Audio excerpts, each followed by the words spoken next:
I've been sitting here having a conversation with Derrick McLennon. Derrick McLennon is a past president and co-founder of Tropicana Community Services. And as many of you know, 40 years ago, Derrick McLennon and Dr. Robert Brown's vision for the Black community, for Black and Caribbean youth in Scarborough was birthed. And it has grown and flourished over the years into the Tropicana Community Services we know today. And I'm sitting here today with Derrick. So welcome, Derrick, to Tropicana. The results of your dream. We're literally here inside Tropicana, the organization that you founded. Can you tell us a little bit about how you met the other founders of Tropicana? That's a very difficult question, really. Robert Brown was in the process of setting up something, an organization. Yeah. And Robert was sent to me by one of my colleagues from housing. He's from Trinidad. Yes. And that was how we started. When I got involved as vice president, I started to do a lot of outreach community work because that is what I saw that was necessary. Yeah. Okay. Some of the challenges that we came across, I realized that you will not move forward unless you get into the political arena to influence the changes that needs to be changed.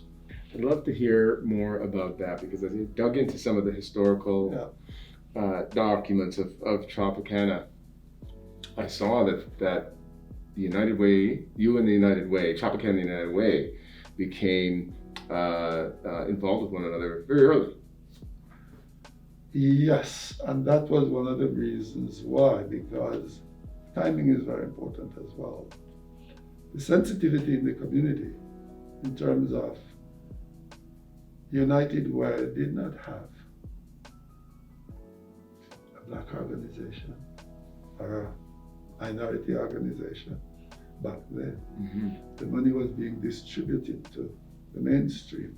Derrick, I got to tell you, even when I first read through this document here, the same 5-year plan, and this is 1986. That's it. Strategic planning conferences that you are carrying on and laying vision out, laying strategy out, laying tactics out.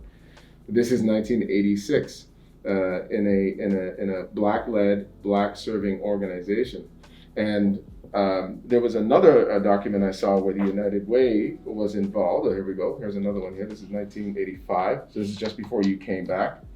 But as I read through this, and you talk about the organizations that have sort of gone by the wayside, when I read this and I look at talking about the foundation again, I see this as the reason why. Derrick, just as we wrap up, you've talked about your experience in law enforcement, in politics, community service, and so many other things you've done since you've come to this country and been a contributor. Though you have a unique perspective on the challenges both that the wider community faces, but also what the Black community faces, and Tropicana as an organization. What would you say is the biggest challenge that Tropicana faces today? So you need to promote the organization beyond the boundaries of your cultural domain. That is one of your greatest challenge really right now. You have done a lot of good work at the grassroots level, but you need to move up so that you can become much better known within the environment in which you operate. And don't forget that it does affect your funding as well, by not broadening your base in terms of serving the entire community. You need to do that. That's one of the reasons why we survived under my leadership.